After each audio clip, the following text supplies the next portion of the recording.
Hello everyone, आप सभी को मेरा नमस्कार। मैं अभिमन्यु आपका स्वागत करता हूं आपके अपने यूट्यूब चैनल संजीवनी बायोलॉजी क्लासेस पे।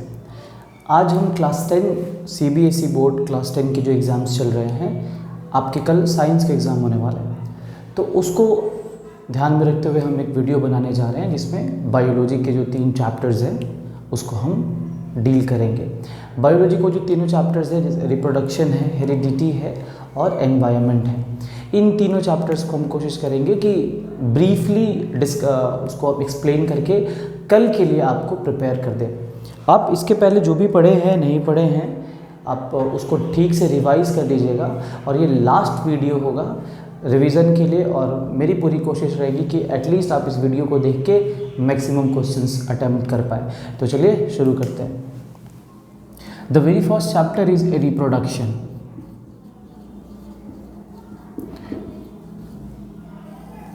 रिप्रोडक्शन मीन्स,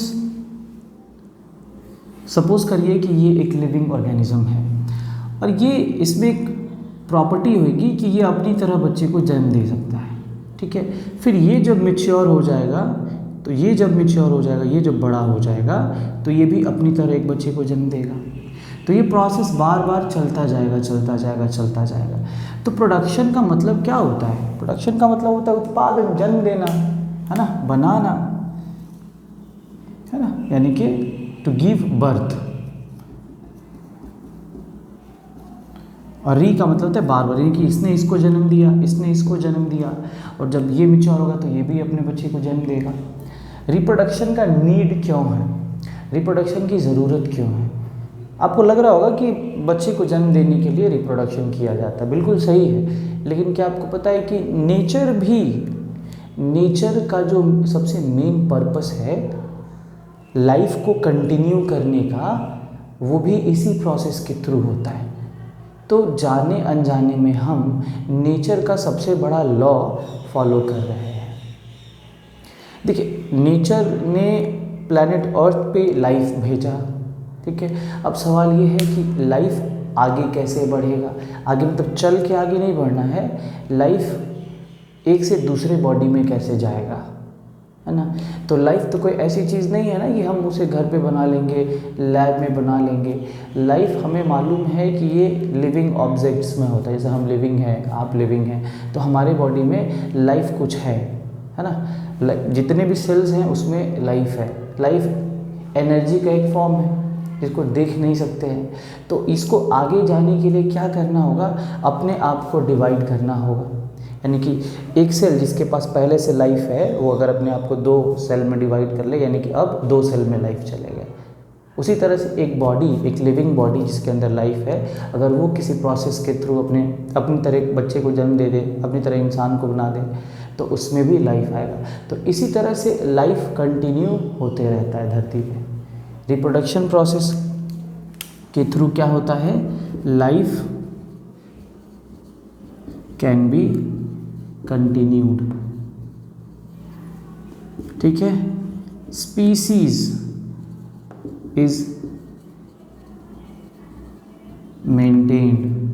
कोई भी प्रजाति धरती पे तभी रह पाएगी जब वो प्रोडक्शन करके अपनी तरह बच्चे को जन्म दे पाए। सपोज करिए कि धरती पे जितने भी जीव जंतु रहते हैं, जितने भी, अचानक से क्या हो कि उनके शरीर में रिप्रोडक्शन करने की पावर ख़त्म हो जाए, यानी कि वो तो जिंदा रहेंगे लेकिन अब वो अपनी तरह बच्चे को जन्म नहीं दे सकते।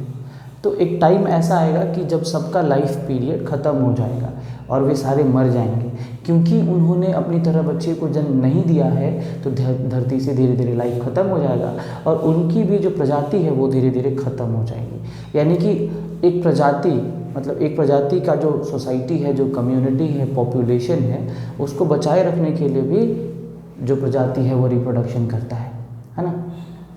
हर एक इंडिविजुअल, जैसे कि मान लीजिए मैं हो गया, आप हो गए, प्लांट्स हो गए, एनिमल्स हो गए, और वो अपने सेल्फ इंटरेस्ट के लिए रिप्रोडक्शन करता है क्योंकि वो अपने वंश को आगे बढ़ाएगा। लेकिन इस तरह से सारे लोग ये काम करते हैं और इस तरह से नेचर का लॉ पूरा हो जाता है, नेचर का जो रूल है वो फॉलो कर देते हैं। सो reproduction is the process through which a living being can reproduce it's self of its same kind. Of its same kind word यहाँ जोड़ना बहुत ज़रूरी है, क्योंकि रिप्रोडक्शन में जो ऑर्गेनिज्म होगा वो अपनी तरह ही बच्चे को जन्म देगा। अपनी तरह का मतलब मैं ये नहीं कह रहा कि एग्जैक्टली उसका नाक, मुंह, कान जो भी जो है वो उसके अपने मम्मी या पापा की तरह होगा। मैं इसलिए ये कह रहा कि आदमी के बच्चे आदमी की तरह होंगे, जानवर के बच्चे जानवर की तरह होंगे। अब जानवर में भी किस जानवर का है वो उसकी तरह वो होगा। बात समझ रहे हैं ना? तो ये चीज़ कहना बहुत ज़रूरी था। ठीक है, अब बात ये है कि चलिए भाई इसका पर्पस तो समझ में आ गया कि रिप्रोडक्शन एक ऐसा प्रोसेस है जिसमें लिविंग ऑर्गेनिज्म क्या करेगा, अपनी तरह बच्चे को जन्म देगा। कितने तरीके यूज़ कर सकता है वो, सवाल ये है। देखिए, अगर हम लिविंग ऑर्गेनिज्म के टाइप्स की बात करें तो ये कई टाइप्स के होते हैं। There are so many types of living organism. उनमें अगर आप कॉम्प्लेक्सिटी के बेसिस पे बांटें, मतलब कोई ऑर्गेनिज्म काफ़ी ज़्यादा कॉम्प्लेक्स है। कॉम्प्लेक्स का मतलब हुआ कि उसके बॉडी में बहुत अलग अलग टाइप के ऑर्गन सिस्टम्स हैं, बहुत ज़्यादा फिजियोलॉजी है, मतलब बहुत सारे केमिकल रिएक्शंस होते हैं। और एट द सेम टाइम कुछ ऐसे भी जीव जंतु हैं जो बहुत ज़्यादा सिंपल हैं, उनके बॉडी में बहुत सारे पार्ट्स नहीं हैं। अब आप यूनिसेल्युलर ऑर्गेनिजम्स की बात करिए, मतलब वैसे जीव जंतु जो एक सेल में ही अपना पूरा का पूरा लाइफ प्रोसेस कर लेते हैं। इवन एक सेल ही पूरा लिविंग ऑर्गेनिज्म है। और एट द सेम टाइम आप अपने आप को देखिए, बड़े बड़े पेड़ पौधे को देखिए, हमारे बॉडी में करोड़ों नहीं, अरबों नहीं, खरबों सेल्स होते हैं, trillions of cells we have. और वहीं पे छोटे छोटे जो माइक्रोब्स है, बैक्टीरिया है, प्रोटोजोआ है, ये सब एक सेल वाले ऑर्गेनिजम्स हैं। तो इसी बेसिस पे हम देखेंगे कि जो रिप्रोडक्शन का टाइप है वो कितने टाइप का है। सो देखिए, रिप्रोडक्शन को अगर हम रिप्रोडक्शन के टाइप की बात करें तो आप सबने पढ़ा है कि reproduction is of two types. Reproduction is of two types. One is asexual reproduction and the other is sexual reproduction, right? See, the word asexual has a letter A. A shows absence of something. A word negative word है, इसका मतलब absence होता है, absence. और sex word का मतलब यहाँ पे जेंडर से है। अब जेंडर कितने होते हैं? दो, मेल फीमेल। यानी यहाँ पे इस तरह के रिप्रोडक्शन में मेल फीमेल की रिक्वायरमेंट नहीं होती है। बात समझिएगा, यानी कि यहाँ पे एक सिंगल पेरेंट, उसको ना मेल कहेंगे ना फीमेल कहेंगे, वो बहुत सिंपल है। मेल फीमेल क्यों? वो बस एक ऑर्गेनिज्म है, वो अकेला काफ़ी है, वो अकेला सफिशिएंट है। वो अपने आप को ही क्या करेगा, पार्ट्स में डिवाइड कर लेगा। जितने भी पार्ट्स में वो डिवाइड कर ले, वो सारे पार्ट्स बड़े होकर के एक लिविंग ऑर्गेनिज्म में कन्वर्ट हो जाएंगे। मैं आपको एक एग्जांपल देता हूँ। आपके पास एक पेंसिल है, ठीक है, और एक पेन है। एक पेंसिल को आप 4 टुकड़ों में बांटिए। वो चारों टुकड़े हैं पेंसिल के, वो 4 छोटे छोटे पेंसिल्स हो जाएंगे। लेकिन एक पेन के आप 2 टुकड़े नहीं कर सकते। जानते हैं क्यों? क्योंकि पेन काफ़ी कॉम्प्लेक्स है, मतलब उसमें बहुत सारे पार्ट्स हैं। 2 टुकड़ों में काटने के बाद भी वे सारे पार्ट्स दोनों टुकड़े में नहीं आएंगे। लेकिन पेंसिल में बहुत कम पार्ट्स हैं। एक वो जो क्या कहते हैं उसको, लकड़ी का पार्ट है बाहर से, बीच में ग्रेफाइट है, तो ईजिली दोनों को, पेंसिल को आप जितने टुकड़ों में बांटे। तो असेक्सुअल रिप्रोडक्शन कुछ उसी टाइप का है। एक ऑर्गेनिज्म जो है अपने आप को अब जिस तरह से भी क्या करे, मतलब उसमें कोई मेल या फीमेल इन्वॉल्व नहीं होगा, अकेले काफ़ी है वो अपनी प्रजाति को आगे बढ़ाने के लिए। क्लियर है?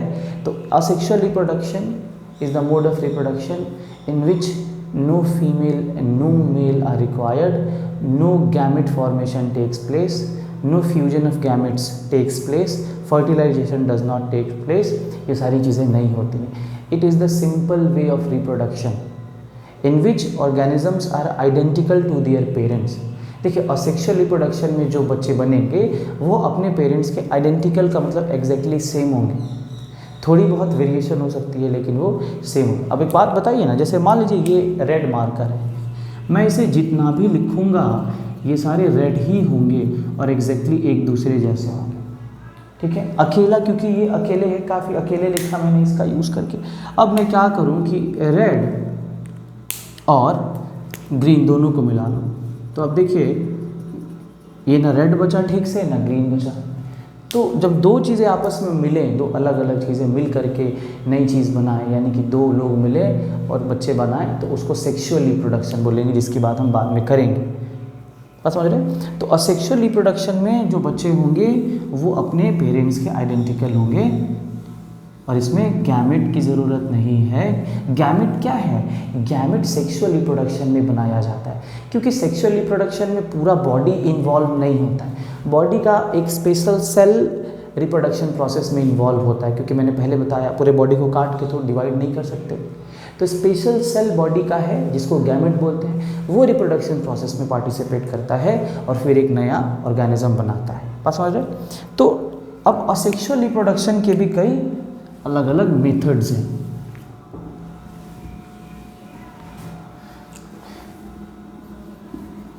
असेक्सुअल रिप्रोडक्शन,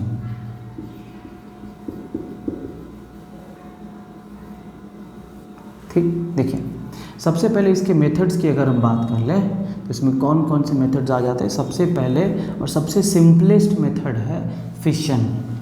ठीक है, फिशन में भी दो तरह का फिशन होता है, बाइनरी फिशन और एक होता है मल्टीपल फिशन।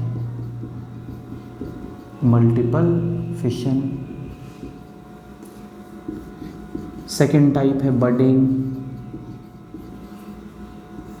थर्ड टाइप है फ्रेगमेंटेशन।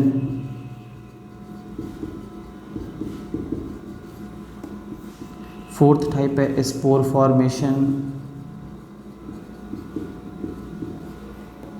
फिफ्थ टाइप है आपको रीजेनरेशन।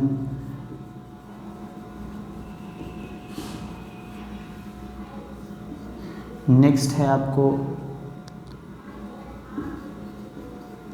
वेजिटेटिव प्रोपगेशन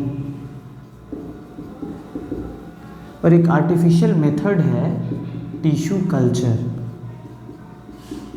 याद रखिएगा, प्लांट में असेक्सुअल रिप्रोडक्शन को वेजिटेटिव प्रोपगेशन कहते हैं। सो एक बार देख लीजिए असेक्सुअल रिप्रोडक्शन के different types: fission, budding, fragmentation, spore formation, regeneration, vegetative propagation and tissue culture. इसमें कहीं भी दूसरा पेरेंट इन्वॉल्व नहीं होगा। आप देखेंगे कि सब में सिंगल पेरेंट, अकेला पेरेंट काफ़ी है, वो अलग अलग तरीकों का यूज़ करके अपने बॉडी पार्ट्स को या तो डिवाइड करेगा या उनके बॉडी पे कुछ निकल आएगा। तो इस तरह से आप अलग अलग तरीके यूज़ करके ये अपने बच्चे को जन्म देंगे। सो देखते हैं।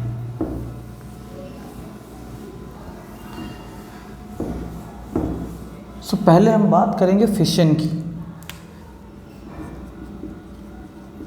देखिए, फिशन का मतलब सिंपली होता है डिवीजन, या फिर यूं कहिए सेपरेशन। ठीक, यानी कि मान लीजिए कि ये एक अमीबा है ना, और यहाँ से क्या कर रहा है, स्प्लिट कर रहा है, यानी कि अपने आप को दो भाग में बांट रहा है। इसी को बोलते हैं फिशन। ठीक है, तो देखिए अगर एक ऑर्गेनिज्म अपने आप को दो ऑर्गेनिज्म में कन्वर्ट कर ले, डिवाइड करके खुद को स्प्लिट करके, तो उसको बोलेंगे बाइनरी फिशन। ये बाइनरी फिशन हो जाएगा। तो मैं बाइनरी फिशन को आपको थोड़ा डिटेल में बता दूं, मे भी एग्जाम में पूछ लें।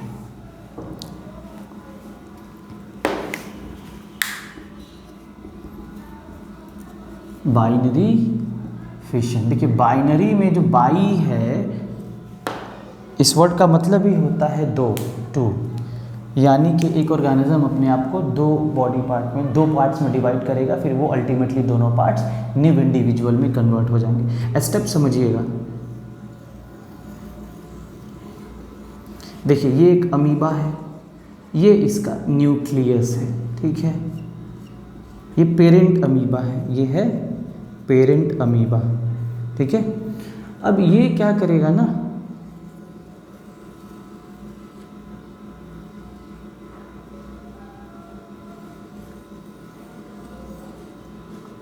ये अपने बॉडी पार्ट को दो पार्ट में डिवाइड कर रहा है, इसको बोलेगा स्प्लिटिंग। ठीक है, और फिर अल्टीमेटली 2 अमीबी डॉटर आपको देखने को मिल जाएंगे। ये 2 डॉटर अमीबी, ठीक है। अब एक चीज़ मैं आपको समझाऊंगा एक्स्ट्रा में, ज़रा उस पर ध्यान दीजिएगा कि सेल डिवीजन या फिर बाइनरी फिशन कैसे होता है, ये इंपॉर्टेंट स्टेप्स ध्यान रखेंगे। देखिए, कोई भी सेल या कोई भी यूनिसेल्युलर ऑर्गेनिज्म जब अपने आप को डिवाइड करता है, ठीक है, तो उसके लिए उसके पहले क्या क्या होता है। सबसे पहले सेल के अंदर एक बहुत ही इम्पॉर्टेंट पार्ट होता है जिसे हम न्यूक्लियस के नाम से जानते हैं। न्यूक्लियस सेल के पूरे एक्टिविटी को कंट्रोल कर पाता है। मीन्स सेल को क्या करना है, कैसे करना है, सेल में कब क्या बनेगा, सेल को कब कब डिवाइड करना है, तो इन सब काम करने के लिए उसके पास एक हेड होता है। हेड मतलब मेन प्रिंसिपल होता है जो उसको बताता है कब क्या करना है, कैसे करना है। लेकिन उससे पता कैसे चलता है कि न्यूक्लियस को कैसे पता चलता है कि इसको कैसे कंट्रोल करना है। तो न्यूक्लियस के पास इंफॉर्मेशन के सोर्स में इंफॉर्मेशन के सोर्स के फॉर्म में डीएनए मॉलिक्यूल्स होते हैं, ठीक है। डीएनए क्या होता है कि डीएनए को समझिए कि ये इंफॉर्मेशन का सोर्स है। इसमें सब कुछ लिखा हुआ है, सेल को क्या क्या करना है, यहीं से मैसेज निकल के सेल को जाता है और सेल उसके अकॉर्डिंग सारे काम को करता है। हमारा पूरा बॉडी जिस तरह से है ये अपने आप से थोड़ी ऐसा बना हुआ है, डीएनए की वजह से ऐसा बना हुआ है। मैंने डीएनए इसको जैसे बताएगा ये वैसे काम करेगा। कुछ भी अपने से नहीं होता है, सब कुछ प्री प्लान होता है। सेल को पहले से पता है कि किस तरह से उसको क्या करना है। समझ हमारा बात। तो देखिए, सबसे पहले अब मान लीजिए कि इस सेल को डिवाइड करके 2 सेल्स बनाने हैं। अब जो दूसरा सेल आएगा उसके पास भी तो ऐसा इन्फॉर्मेशन का एक सोर्स होना चाहिए जो उसको बताए कब क्या कैसे करना है। तो इसीलिए सेल सबसे पहले क्या करेगा, स्टेप को समझिएगा। ये जो सेल है न्यूक्लियस के अंदर ही डीएनए का कॉपी बनेगा।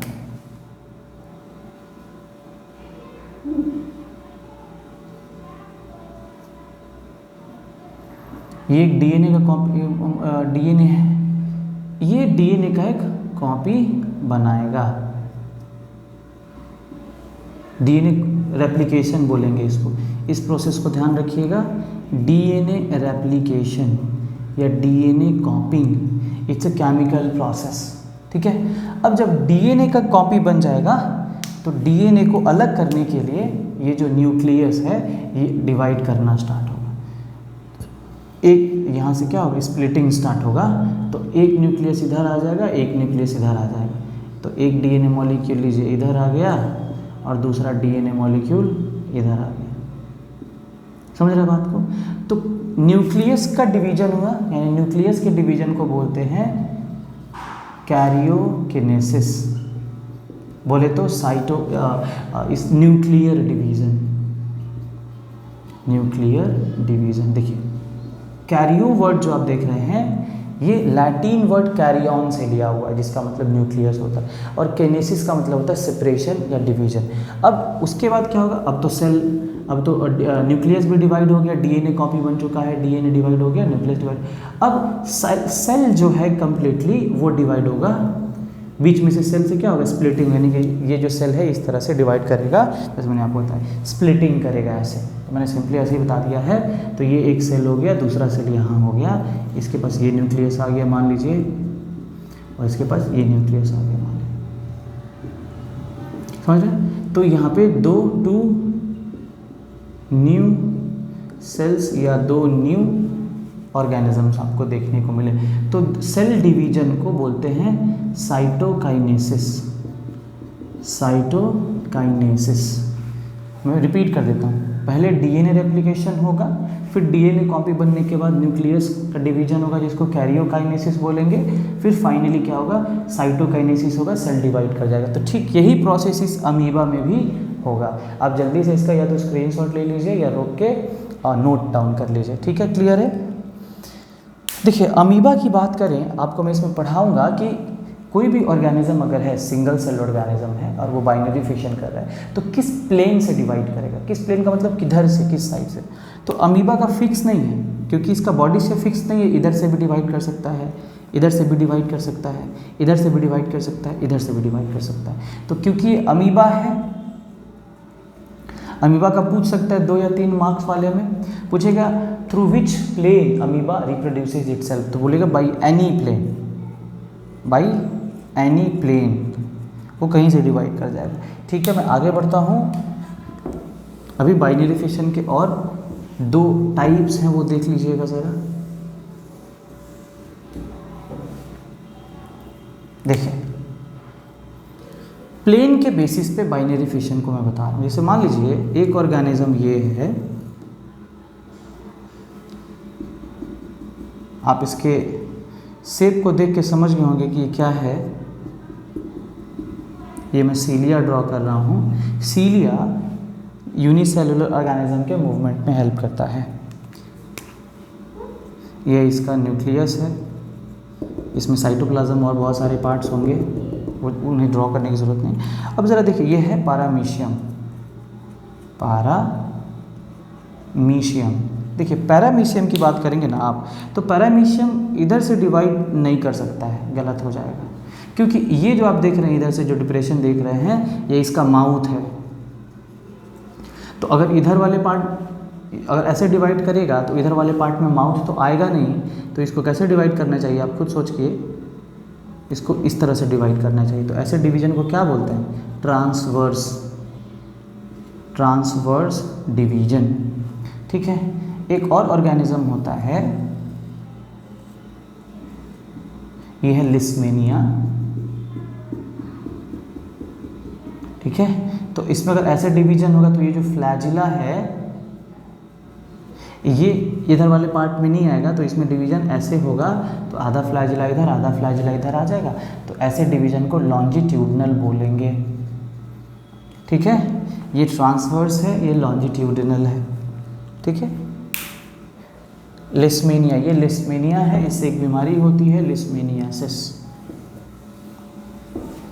ये सारे एक्वेटिक ऑर्गेनिजम्स हैं। Now will talk about fission, means multiple fission. The word itself tells multiple means many. Multiple fission यानी कि we have an organism called plasmodium. ये एक ऑर्गेनिज्म है, इट्स ऑल्सो अ प्रोटोजोआ, ये भी एक प्रोटोजोआ है जिसको प्लाज्मोडियम बोलते हैं। जो भी आप देखिए अभी पैरामीशियम, लिस्मेनिया, इवन यूग्लिना, ये सारे प्रोटोजोआ है। अमीबा, देखिए ये जो न्यूक्लियस है ना, ये न्यूक्लियस क्या करेगा, ये सेल मेम्ब्रेन है इसका, ये जो सेल मेम्ब्रेन है ये इसके अंदर ही बार बार कैरियोकाइनेसिस करेगा, मतलब न्यूक्लियस का डिवीजन कंटिन्यूसली होता रहेगा। फिर उसके बाद क्या होगा कि जब न्यूक्लियस मैच्योर हो जाएंगे तो ये न्यूक्लियस, ये जो इसका सेल मेम्ब्रेन है ये रप्चर कर जाएगा, फट जाएगा, और फिर ये न्यूक्लियाई बाहर आ जाएंगे और कुछ समय के बाद मैच्योर होकर के ये भी प्लाज्मोडियम में कन्वर्ट हो जाएंगे।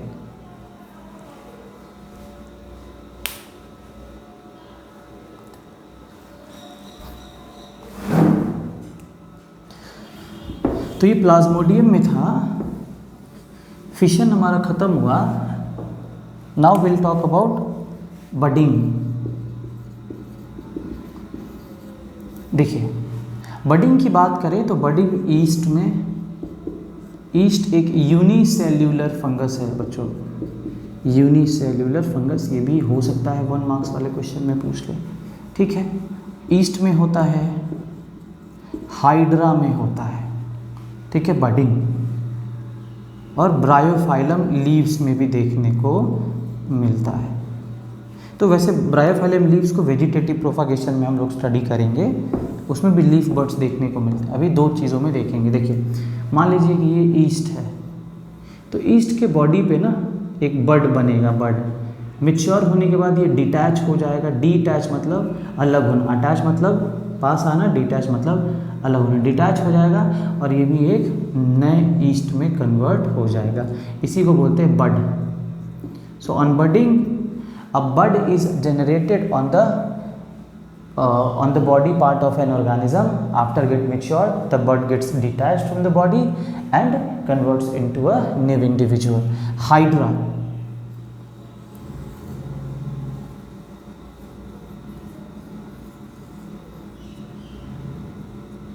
हाइड्रा पता है आपको, ये एक एनिमल है। हाइड्रा में भी क्या होगा, एक ऐसे बड बनेगा, बड ये भी जब मेच्योर हो जाएगा तो ये अलग हो जाएगा, डिटैच हो जाएगा, और ये भी एक छोटे हाइड्रा में कन्वर्ट होगा और बाद में नया हाइड्रा बन जाएगा। सो ये प्रोसेस है बडिंग। सिंपल यही समझिएगा कि इस बॉडी पे एक बड जनरेट होगा, मेच्योर होने के बाद वो बड अलग हो जाएगा पेरेंट बॉडी से, फिर उसके बाद वो भी बड़ा होगा धीरे धीरे, और तब जा करके वो भी एक नए ऑर्गेनिज्म में कन्वर्ट हो जाएगा। So this was budding. Then you have fragmentation.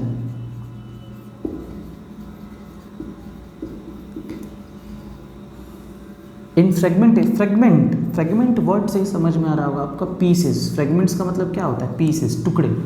इसमें क्या होता है, एक ऑर्गेनिज्म होता है जो कि एक एल्गी है, एक्चुअली एल्गा कह सकते हैं, सिंगुलर एल्गा होता है। तो ये एक एल्गा है, इसका नाम है स्पाइरोगायरा। नाम याद रखिएगा, एग्जाम्पल ही बहुत इंपॉर्टेंट है इसलिए मैं आपको बता रहा हूँ। Spirogyra, it's an alga. Alga है ये। होगा क्या कि ये अपने बॉडी को 2-3 फ्रेगमेंट्स में डिवाइड कर लेगा। अब अल्टीमेटली जिसके जितने भी टुकड़े इसके बनेंगे वो सारे मेच्योर होकर के नए स्पाइरोगायरा बना देंगे फ्रेगमेंटेशन में। वैसे प्लानेरिया को मैं बताऊंगा, प्लानेरिया रीजनरेशन करके रिप्रोड्यूस करता है, लेकिन वो एक तरह का फ्रेगमेंटेशन भी है।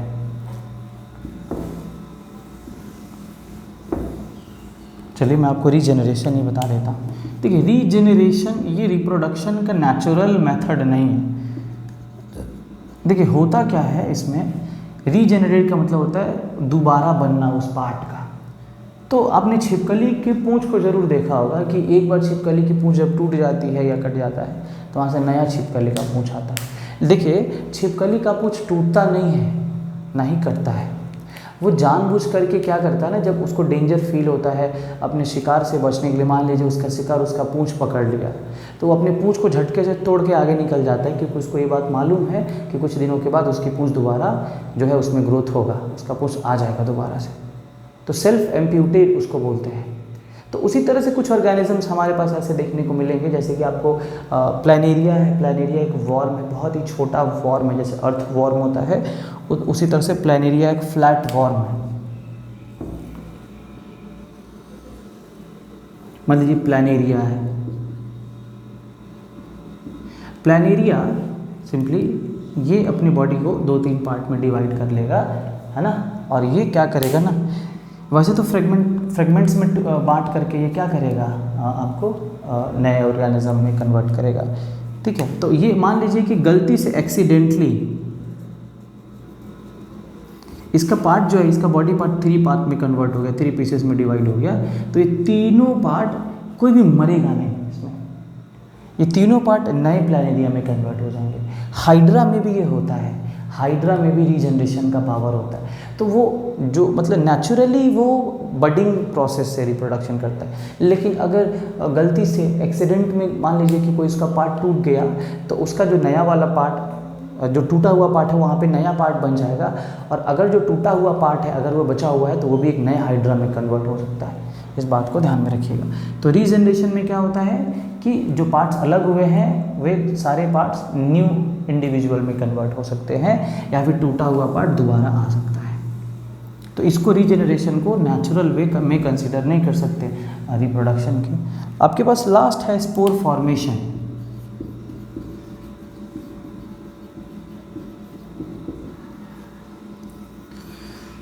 देखिए जैसे ये मान लीजिए एक ब्रेड का पीस है,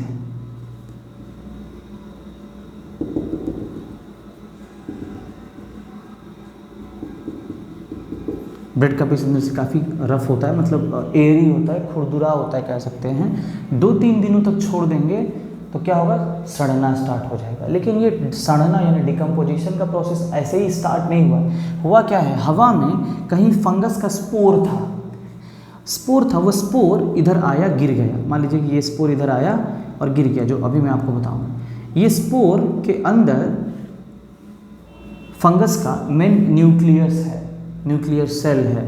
अब क्योंकि ब्रेड एक फूड है और ये ऑब्वियसली फ्रिज में होगा तो ख़राब नहीं होगा, बाहर ही होगा तो ख़राब होगा। तो बाहर ख़राब क्यों होगा? देखिए, किसी भी लाइफ के फॉर्म को आगे बढ़ने के लिए यानी ग्रोथ करने के लिए फूड की ज़रूरत होती है, ऑक्सीजन की ज़रूरत होती है, ह्यूमिडिटी की ज़रूरत होती है यानी कि मॉइस्चर की ज़रूरत होती है, वार्मथ की ज़रूरत होती है यानी थोड़ी गर्मी की ज़रूरत होती है। आप इसमें से कोई भी चीज़ हटा दीजिए, लाइफ आगे बढ़ ही नहीं सकता है। देखिए, फ्रिज में खाना क्यों फ्रेश रहता है? क्योंकि फ्रिज में हम वार्मथ हटा देते हैं, फ्रिज में फूड भी है, खाने रखने के लिए फ्रिज हमने खरीदा है, ऑक्सीजन है ही, हम खोल बंद कर रहे हैं, मॉइस्चर है ही, केवल गर्मी नहीं होने की वजह से फ्रिज में खाना फ्रेश रहता है। खाना फ्रेश रहता है का मतलब ठीक रहता है, खराब नहीं होता है। इसका मतलब ये नहीं कि आप फ्रिज के खाने को बिना धोए यानी कि फ्रूट्स और वेजिटेबल्स बिना धोए आप खाएं या बिना धो के पकाएं। याद रखिएगा,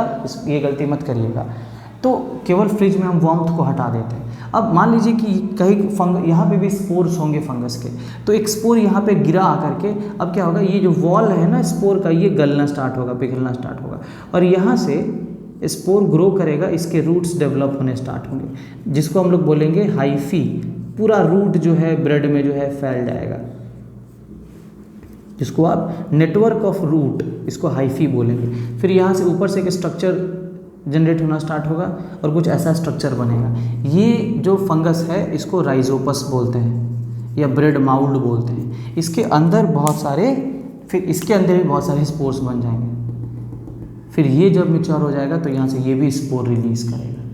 फिर ये स्पोर हवा में होगा, बहुत छोटे होते हैं ये, और इन्हें भी जब इस तरह का फेवरेबल एनवायरनमेंट मिले, ये क्या है तो फेवरेबल एनवायरनमेंट है, बिल्कुल ध्यान में रखिएगा। फूड, ऑक्सीजन, मॉइस्चर, वार्मथ, ठीक है। जहाँ भी मिलेगा स्पोर क्या हो जाएगा, वो जर्मिनेट करके ग्रोथ करना स्टार्ट करेगा। देखिए, स्पोर फॉर्मेशन जो है वो बाकी सारे मोड ऑफ असेक्सुअल रिप्रोडक्शन से काफ़ी रिजिड है। स्पोर्स, जो ऑर्गेनिज्म स्पोर बनाते हैं वो बड़े रिजिड होते हैं। स्पोर्स काफ़ी रेजिस्टेंट होते हैं हीट से, एसिडिटी से, बेसिसिटी से, टेम्परेचर से, कोल्ड से, मतलब इन सब चीज़ों का ज़्यादा प्रभाव इन पे नहीं पड़ता है, तो इनका ज़्यादा चांसेस होता है कि ये ग्रोथ कर पाएंगे। मान लीजिए कि कोई इंडिविजुअल स्पोर फॉर्मेशन करके अगर रिप्रोडक्शन कर रहा है तो बहुत ज़्यादा चांसेस है कि उसके बच्चे होंगे, क्योंकि मरता बहुत कम है।